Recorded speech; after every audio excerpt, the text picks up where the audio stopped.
This is Talking Hardcore, the podcast for people who love hardcore history. We can skip the boring to the interesting stuff.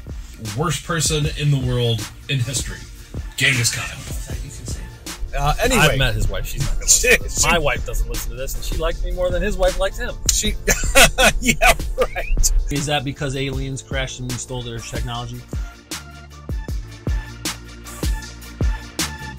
Do you want to try this rum?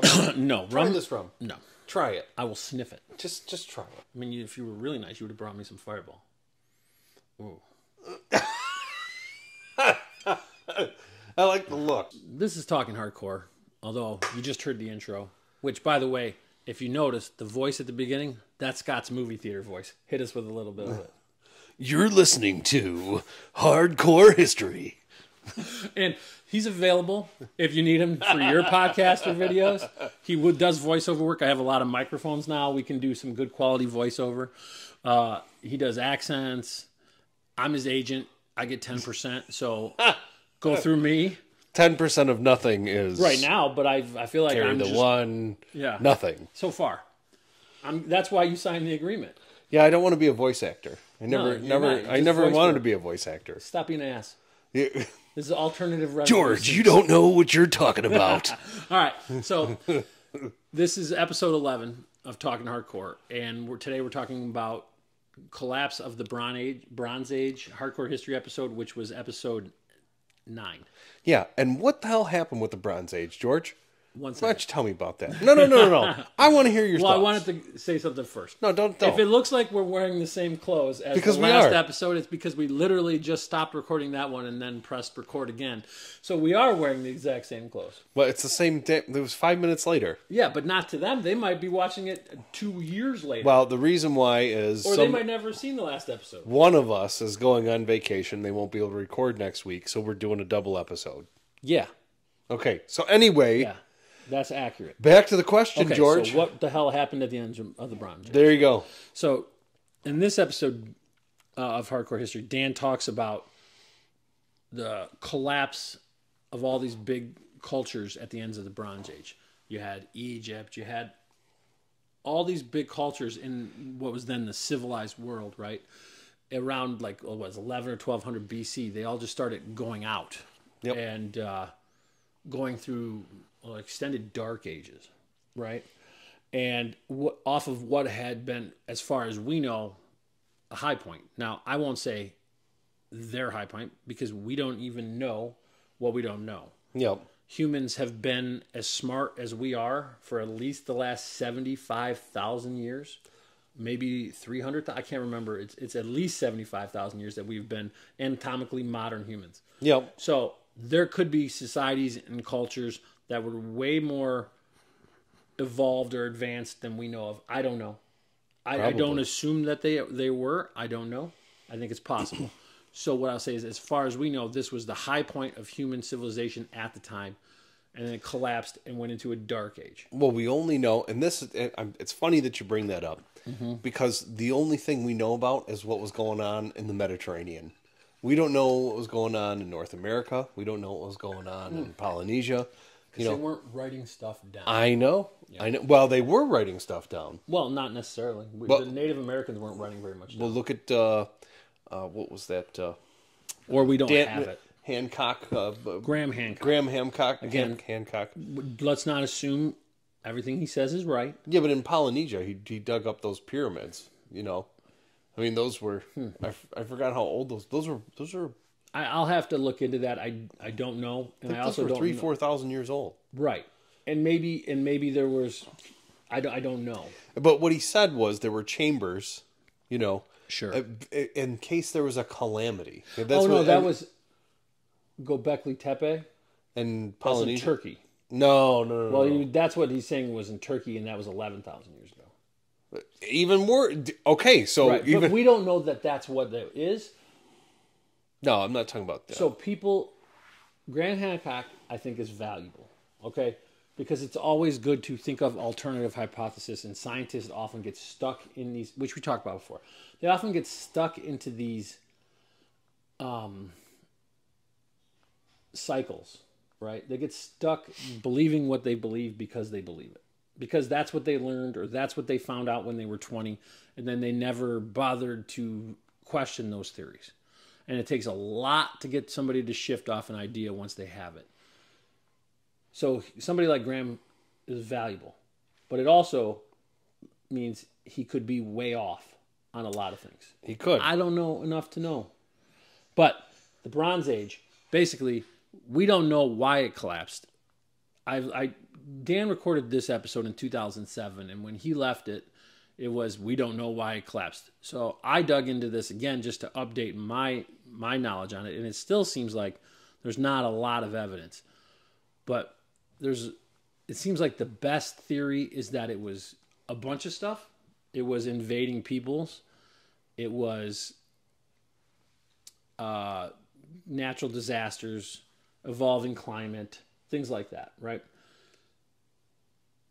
And that's where most people now would say that's probably what happened at the end of the Bronze Age. So to answer your question, Scott. Yeah, so the first episode is Ancient Apocalypse. Of Ancient Apocalypse. Again, not exactly hard science.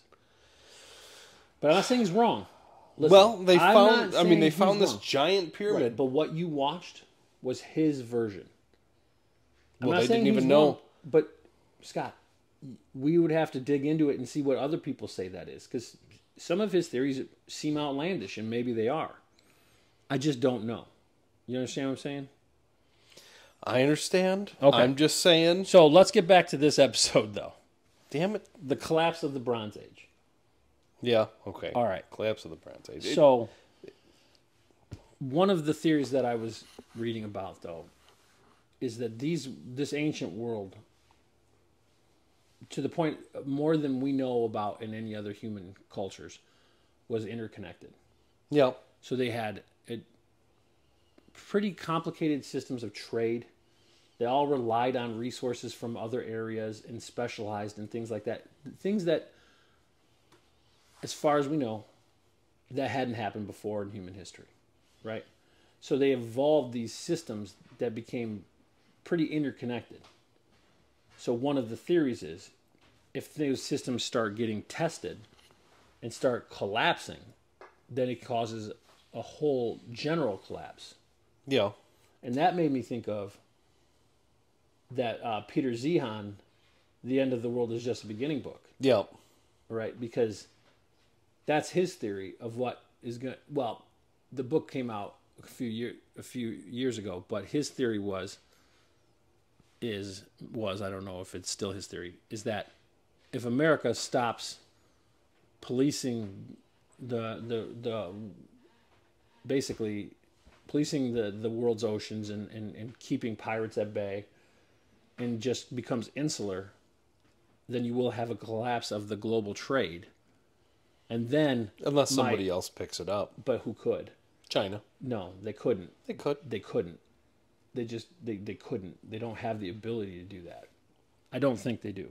But anyway, in theory then, my thought was, is that what happened at the end of the Bronze Age? Or is the end of the Bronze Age... Yeah, but that's assuming somebody was already here? Policing the trade lines. Well, there was this interconnected... Trade routes and things, right? Yeah. And so... But was somebody policing But that only works... Well, no, but that's not what I'm saying. Right. Don't focus on that aspect of it, because that's not the analogy there. Okay. My analogy is now how interconnected global trade is. Sure. Way crazier. Well, COVID showed that. Dude, I mean, way more to any point in human history, because specialization has allowed us to do amazing things. Yep. Like, we make things where it makes sense to make them and don't make them where it doesn't. Yep. That's a luxury that modern... Not where it makes sense, where it's cost effective. That's what I mean by makes sense. No, well, that doesn't mean it makes sense. Because it's cost effective because electricity's cheaper or labor's cheaper or any of those things, That right? doesn't mean it makes sense. Anyway. That doesn't mean it makes sense. Anyway, the thought I had was, at the end of the Bronze Age, they had this interconnected web of trade, right? And they relied on each other. So when parts of that system started to collapse, then it all goes down, right? And that's because of well, maybe it was drought in some regions and it was invaders in other regions, right? And it was together, just combined to have a big old mess, right? In a dark age. And what if that's what we're on the precipice of? Yeah. There's... I don't think Peter Zion's theory is right. About which he has several theories. About America stopping policing the world's oceans and letting everybody just go to seed. I think the Ukraine war proved that at least the people in charge in America are not going to let that happen. Good or bad, whatever your feelings are, we have not stopped meddling in the rest of the world's affairs. Could it and be maybe done? That's good. Could it be done? Yes. Right. Do we want to do it? No. I mean, let me put it this way. Titanium, okay, aerospace grade titanium comes from one place in the world. Russia. Right. So what happens when we can't get aerospace grade titanium? Well, when the whole world can't get it. we tricked the Russians to selling it to us. Yeah, that was a different story in the Cold War. That was an active war with sanctions and all this other. That was completely different. Now it's a little different now. Could we still get it? Yes. Do you think the Russians would sell it now? They're going to want to sell it to somebody. They're not going to sell it to anybody. They're going to need the money. I'm pretty sure the Russian government will not let them I sell bet it to you anybody. they're selling it to us right now. They're not. No? Nope. So you think the U.S. government has just got no titanium? No aerospace grade titanium. I don't know. Anyway, you know what will happen? But the point is, we'll develop something else. Sure, we will develop something else. Right, and then we'll sell it to other people. Because that's what we do. Well, we didn't develop it in the 60s when we were building the SR-71. Because we could just found an end around. Necessity is the mother of invention. Right? Yeah, sure. So if there is no end around to get it from the Russians, then we'll come up with something else. My point is, when you say where it makes sense to make something, it doesn't make sense to only get titanium from Russia. Right. Except that's the only place they have titanium. Well, that's, believe it or not, the funny thing is, the Russians are very good at alloys. They're the best in the world at alloys, making different alloys. Yeah, but the reason we're not best at it is because we didn't need to be, because we could just buy it from them. I'm just saying. We could do it. Very I feel like interesting. we could do it. Probably. Right. I'm just saying, it might be because they're good at allies because they don't care about polluting. Yeah, that's another thing. Right. So that's why we outsource so much stuff, is because we want the stuff that you need to pollute to get, but we don't want to it to pollute our shit. Yeah. So we're like, hey, how about you guys mine that stuff? Yeah. And we'll give you a lot of money. So so anyway, actually titanium's not that expensive. Right. I think it was $750 a ton. It's not that bad. So that was what I was thinking about this episode, though. Yeah. It's like that could be easily what happened then, is that it was a complicated system, and so you have this complicated system, and then you have the more complicated it is, one place. the more complicated it is, the easier it is to collapse, right? Sure. And I think there's a nature of human systems to get more complicated. So my question is, let's say, I don't know. Let's say, let's just use ancient Egypt. Let's say, I don't know, fertilizer. Right. Okay. So fertilizer stops coming from Europe to Egypt. Mm-hmm. Or, you know what, let's do it a little differently. You have to make it complex. So fertilizer stops going from Germany to England to France or whatever. And then all of a sudden, the fertilizer that goes from Germany to England, now the English can't make something which usually would be traded with France, which France would take the trade with the Egyptians. Sure. Okay, so what's the stopgap measure? I mean, so you're talking about a chain of events that screws, that stops something being shipped to Egypt, but that's just one commodity, right? So that would have to be a key commodity. So it'd have to be like oil. Okay. Yeah, that's a huge thing. Yeah, so it'd have to be like a key commodity. So it couldn't just be like like cloves or a spice. Right. That's not that big of a But deal. like if you look at like what it takes to make something, right? Sure. Let's just pick an item. An iPhone. It might have been drought. Parts are coming. Oh, right. Sorry. Yeah, drought. But that's the theory, right? In the Bronze Age, sorry. The theory is drought from some places, in some places, sea peoples invading, Yep. maybe because of drought, or maybe they were invading other parts, right? So they had to invade out of necessity. Or they invaded a different part, and so one part got hit with a drought, the other gets hit with an invasion, and it causes this just perfect scenario where the whole thing collapses. You know what I can say? It could be a number of things. It could have been drought, it could have been raiding, and it could have been the invention of iron tools, steel weapons. I mean, a bronze weapon would not hold up to impacts from a steel weapon. So maybe some crazy warriors had steel and just effed everybody up. Why wouldn't you? Well, I mean, if you go to class with swords, and the first swing I do, right, and you go to block, and I break I cut your sword in half, or it breaks. yeah, we should get some bronze swords and some steel swords and start doing some experiments. Well, it's not that difficult to make bronze. I have swords, just make some. And bronze is hard, by the way. Yes, But it's not just hard not to hard to steal. steal. Yeah. That's what I'm saying. It'd be fun. But bronze is, I think it's Okay. with copper and it's copper, borax, and tin. God, you're a nerd. I know. Yeah. No, it's interesting though. So one of the thoughts that occurred to me, and I've had this several times lately, when I was listening to this podcast again to prepare for this, is that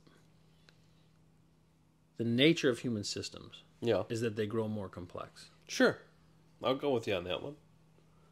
And as they grow more complex, they become less sustainable. Sure. You know what, though? The more complex something is, sometimes that also adds rigidity. Because you're not just getting one thing from one place. Sometimes you're getting one thing from many places. And if one place gets knocked out, it's not that big of a... I mean, it sucks. Or, it'll hinder production or Right, trade. but it's not just complex. It's bloated. Because if you don't trim off the unnecessary stuff, which is hard to do because that means you're firing people or you're hurting people's daily lives. So as human systems are around longer, they become more bloated and more complex. Yeah. Both. And at some point, it gets to a point where it's unsustainable. Sure. And then you have revolution, or you have collapse, you have depression, you have all these things, right? Are we almost at that point? I don't think so. Well, then how do we avoid getting to that point? Okay, so, By we, you know what? I'm sorry, by we, I mean the United States. So I'm going to tell you something that the McDonald's does great. McDonald's Corporation. Okay. For every McDonald's, they have two vendors. Right. They always pair them up. So let's just say the coffee machine, the McCafe machine. Right. They have one vendor that supplies one machine in one geological area. Sure. And they have another, vendor that supplies another machine in another geological area. So if one vendor goes out of business, it's not a big I deal. think you mean geographical. Geographic, yeah. Geographical, what did I say? Geological. Geological, whatever. thinking- Geographical area. So they're granite. Yeah. So if one vendor goes out of business, it's not a big deal because then the other vendor will pick up and then they'll search for a second vendor. Right. But they do that with everything. Right. So there's always a redundancy in the system. Because they're not the government. So if the U.S. Because is they're not smart, the no, because we're doing the same thing. So even under the Trump administration, I believe the early stages of the Biden administration, they declared that semiconductors Right. were a national security issue. Good idea. So what they did is, we rely on China and mostly Taiwan to make our semiconductors. Yeah, China And doesn't now- make any of the good ones. And now we're going to make our semiconductors, or we're going to have a secondary backup to make them here in the U.S. Yeah. Right. So- but it took COVID to do that. Sure, because we didn't understand that there was that big of a flaw in the system. Seems like they didn't care because people were getting rich and that's all that mattered. Well, if things are I mean, it's pretty common sense to not make super important shit, all of it in one other place. The problem with Taiwan is prescriptions and all it's that stuff. susceptible to earthquakes and tidal China. waves. And China. And China, and influence from China. Well, or and invasion. conquering from Yeah, China. yeah, so I mean, yes, I get that, But my point is, what you're showing is the exception. And not to the federal rule. government being efficient. Oh no, is I know the they're not. exception. I know they're not efficient. Well, the point. So my question is, how many people are employed? We talked about this before, but how many people are employed by the federal government? I think it's how many departments there are now? Was it 1%? Yeah, it was something stupid. It wasn't. I don't think it was 1%, but it was more than everybody but Amazon and Walmart or I something think like it was that. 3 million people. But how many departments? How many bureaucracies? How many pages is the tax code? Right? Because as it builds on itself, the system gets naturally more bloated and complex. Now, it would be way better to burn that up and write a new one and start from scratch. But see, but you can't, because you can't get a consensus to do that, right? It wouldn't be able to. So the only way you get to that point is if you have something awful happen. Well, then you're like, okay, let's just redo that thing. See, that's the problem. And anybody listening to this, this is just my thoughts. The problem with big government is there's no incentive to get things done efficiently, quickly, or effectively. Okay, so there is there's not even incentive for farsight. Yeah, no, it's all about this year or this election or this term. It's not. So anyway, and this is where I think That's the drawback with a republic or a democracy. Yeah, and there's lots of benefits. That's a drawback. Private industry would do it, would be able to make a profit. And you know what? I know a lot of our listeners are not from Michigan, and there's something I want to talk about. This is way off topic. Let's finish this up first. Let's finish this up first. Anyway, my guess where I was going with this though, right? Is I think there's at least a chance that right now we are living in the tail end of the good old days. I don't think so. I think there's a chance that they look back at the last 40 years of American history, maybe a little bit longer, and like, holy crap. They thought that through the 40s. So, no, wait a minute. And let me explain why you're... Let me finish, though. Yep. Let me finish, and then I'll let you rebut. Okay. Okay? There's a human history. Yep. It's like this, right? Yep. So we keep going up, but we have dips. Yep. Right? Not lately.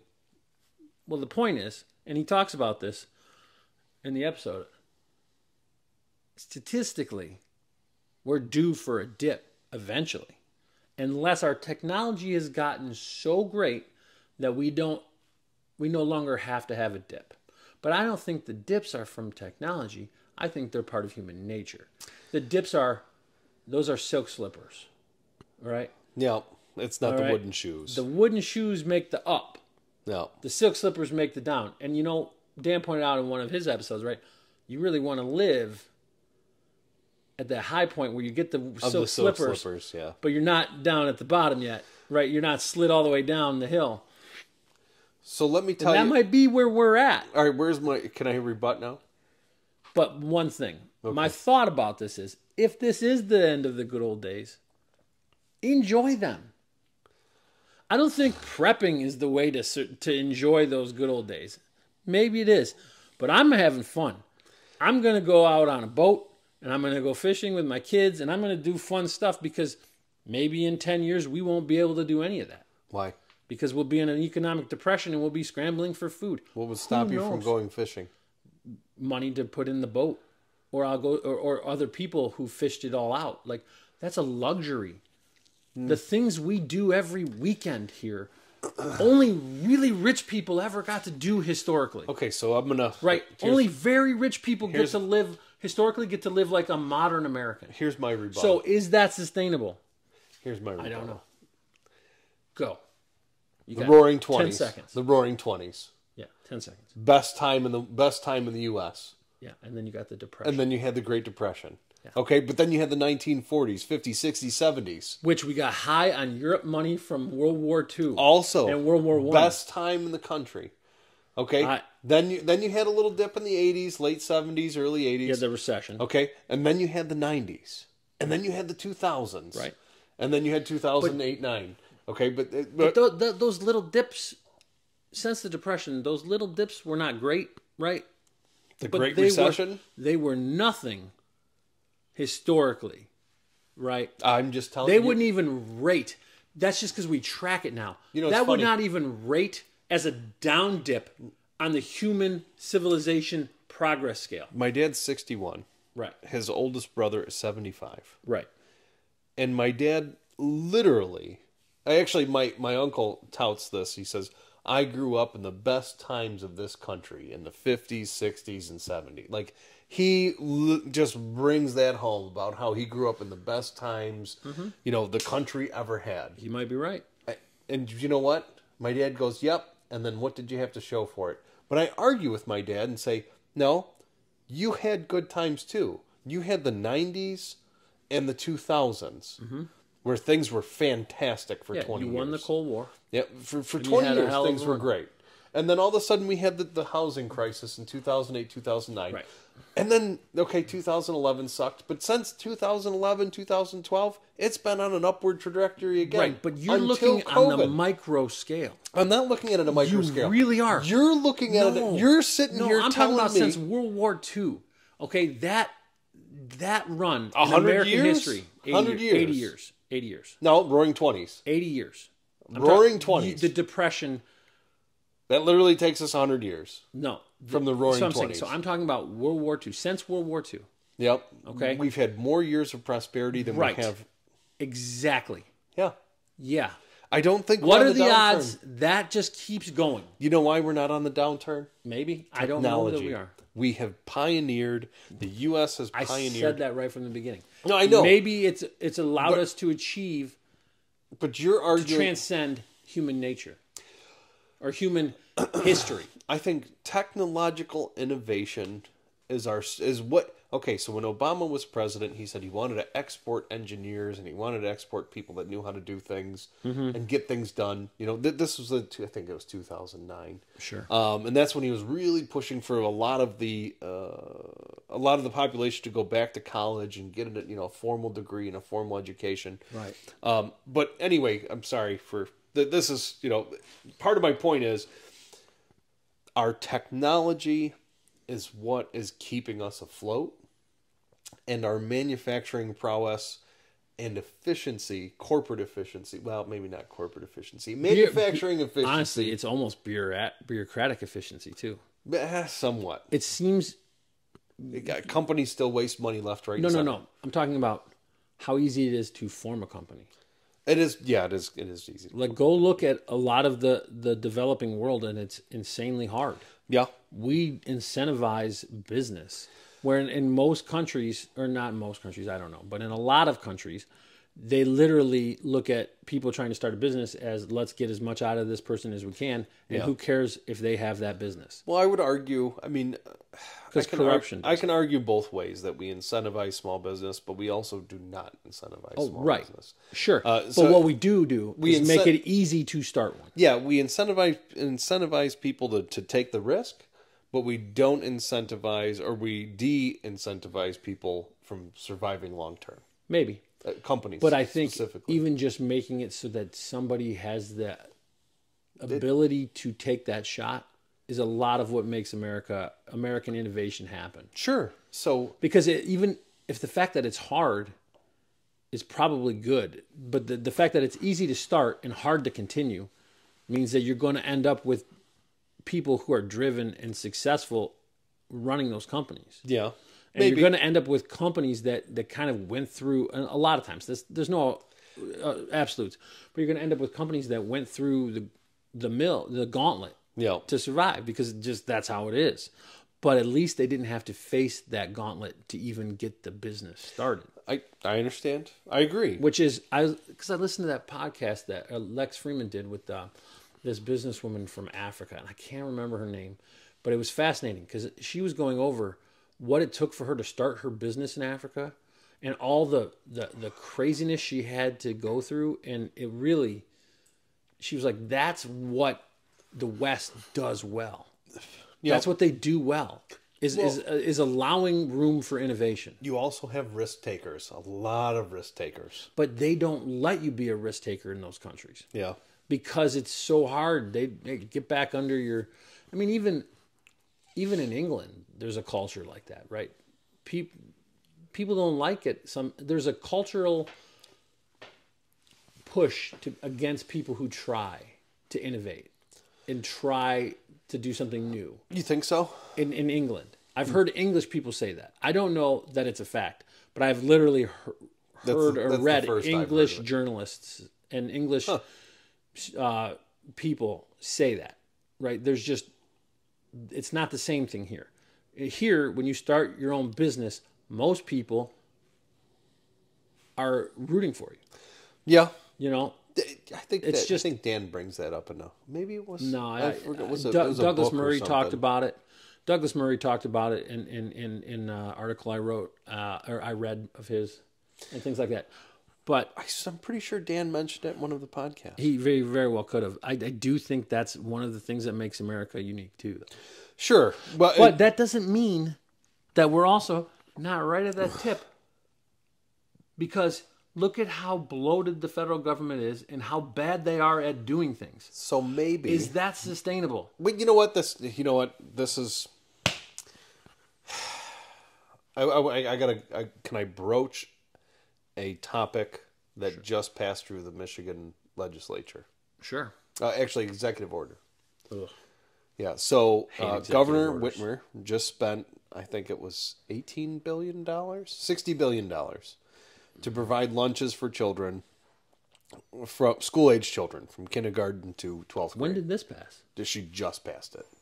Was she just issued this order? Yeah, I think it was in the So that past. means my kids' lunches are going to be free? Yeah.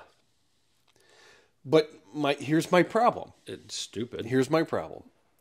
So I have two questions. One, is the government going to do this in-house, or are they going to hire a contractor? My guess is they're going to go to they're not going to do either of that. They're going to let the schools still do what they're doing, and they're just going to give the schools the money to pay for it, like they did during COVID. Okay, but the So- school's so- going to hire a So contractor. your daughter wasn't in school when COVID was Yeah. started like that. So my girls, before COVID started, if they were going to buy a lunch, we had to put money in their account. Yeah. All right, the school has their own. Each school district has their own meal and they pick that stuff. And I Yeah. don't think the state's trying to do that. So they get it from Aramark. Wherever they're all different, right? And they can pick. School districts can pick who they want to use and stuff, right? Okay. So once COVID hit, then it was the same meals, but anybody that wanted to buy lunch could have it for free. So I say buy lunch. Lunches were free if you didn't want to pack your kids a lunch, right? And then starting last year, it went back to you got to pay for your lunch if you want to get a school lunch. So the governor. But this is so far off topic. No, it's not. Bring No, it- it's not. bring it No, back, Well, Scott. okay, sorry. Stop looking shit up and No, bring it back. Hold on, but this is the point I know. wanted to bring up with That's big what I'm saying. government. Bring so, it back. So, if the government who's the government going to use? Are they going to create their own department? No. No. Okay, so they're going to use a contractor. No. They're going to use a contractor. Not the state government. It doesn't matter. The school districts are going to use a contractor. They already do. Okay.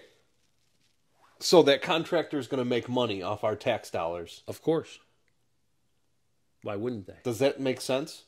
Well, That makes no sense. well, even if we didn't use the contractor from the state doing it, they would make money off of the school district anyway. So it's based They on make money off the parents anyway. So it's based on $1.80, $1.80 per student for breakfast and lunch. Okay.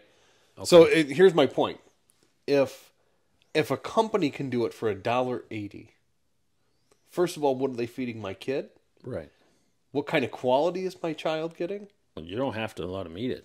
You're right. You don't have to let them eat it, But but you're my still tax paying money for is it. already getting paid. So you have no. You're Can't stupid believe for she not. can do that on an executive order. You'll have to look it up. wow. But anyway, this is my. So if Oh yeah, they're not going to be as good at it. Yeah, I get what you're saying though, right? That's my point though, right? So there's pork in there for somebody. 100%. So that company's going to make money. Oh, and probably somebody that is friends with the governor. I- Well, no, that's- because I'm sorry, because it's the school districts that pick those things. Well, So that wouldn't be accurate, but she passed the $60 billion right? And for, so for breakfast and lunch for every student. Free. Paid for. It's not free. It's paid for by tax dollars. So if I didn't have kids, I'd be a lot more pissed off Well, I am pissed off. That's the point, though. My right? kids doesn't even. She's gonna get the benefits of this, and I'm still mad about it. Right. Because, but hell, you can't feed your kid breakfast and lunch for $1.80 a piece. No, you're right. So maybe she's saving you money. But that's not. What are they feeding her? Yeah. I can't believe she could do that with an We're executive getting order. back to this. What is being? Well, There's they have no the ability way, to buy in bulk. They might be feeding good stuff. I can go to Costco and feed her in bulk, and it's still not going to be anywhere near. I could feed your kid for $1.80. She doesn't eat that much. Anyway, my point is, George, She doesn't eat that much. there's. Can I tell a funny story about your daughter? No. Can we? It's not bad. We're it's not- something this is- she said. I just want to tell this story about when we were at my mother-in-law's and they started to thunderstorm. No, George. It's the funniest thing I've ever heard anybody We're say. not talking about this. We're talking about something else. We're talking about hardcore history. Fine, go ahead. I just have to. No, you don't have to, but you're going to do it anyway. So Scott's daughter is 4, and he came over to my mother-in-law's place. They live on a lake, and the girls were all running around outside. I have a 5-year-old and a 7-year-old and a 9-year-old, and they were all running around together. And we heard some thunder far away, and Vita goes, "We can't stop. We can't. No. What? I'm sorry." She said, "We have to get out of the city. There'll be blood everywhere." And I just started dying. I'm like, man, what are they watching? Where Vita's hearing, "We have to get out of the city. There'll be blood everywhere." When she hears thunder, George, I'm telling she's great. It's telling so funny. you, you should hear some of the crazy stuff she You need to says start on a daily recording it. basis. You Oh, need it's to start hilarious. recording it. It is absolutely hilarious. Her imagination Okay, is so just... final question Yeah. of this episode, since we've abandoned the topic completely. Yep, sorry. All right, There you so go. Bronze Nope. Age collapsed. Is America collapsing? Is America collapsing? Tune in to find out. I don't think so. I don't think so, but I think it's possible. I That's think, all I would say. I think but no, we're not making any more No, points. no. If we're going to collapse, it's going to be from within. Well, yeah, for sure. I'm not worried. Culturally and socially. So, but then the last question is, what are you drinking? Tell the people, they want to know. We had a comment about this. Nobody People can- were asking. Yeah. We had a comment about this. People were asking. 18-year-old Flor de Caña, rum and Coke. So I thought today you weren't mixing it. I didn't mix it at first, and then I just wanted something to sweeten up the deal at the end. Yeah. So he mixes 18-year-old booze with Coke. Whatever. No. It tastes good. Do you? It tastes good without it, and it tastes good with it. So Sure. I can drink it straight. I don't throw stones here. I just thought it was funny. It's like that Aberlour over there. It's Yeah. It's great on the rocks. Can't drink it straight though. I mean, it's good on the rocks, but like But straight. not- but not neat is neat. just not going to happen. Yeah, It's just no. too much. Listen, I drink my Fireball on the rocks with a splash of water. So I'm not casting stones here, buddy. All right. Thanks for tuning in. Again, the link for the Discord channel, if you have any comments and you don't want to go on YouTube and leave the comment, you can go to the Discord channel and please throw anything in. There's a talking hardcore discussion and then a bunch of regular hardcore history discussions. Go there and let us know your thoughts on this stuff. And if you think it's weird that Scott mixes 18-year-old booze with literally sugar water. It's not weird. Just want to know what you think. Hey, if I you also- think it's normal, you can go there and comment that too. I also like a pillow under my right arm, but apparently that's weird Yeah, too. it looks a little sissy-ish. That's not all I'm sissy, saying. it's I'm just just saying comfort. Well, my mom sits like that, and that's what it looks like. So I'm just trying to help you out. So now you're comparing me to an old woman. Well, I'm just saying, somewhat accurately, that You're gonna yes, tell your mom she's an old woman? I have. Do you think she doesn't know? Do you think that my mom's walking around thinking she's a young woman? No, but I don't think she thinks of herself as an old woman. Why the hell wouldn't she? Why would she? Because she's not living in a fantasy world. No. Anyway, Anyway, all right. thank you very much for And listening. if you're watching on YouTube, please like and subscribe. Thank you. Also, if you like the new mics, tell Scott to shut up and stop complaining about them.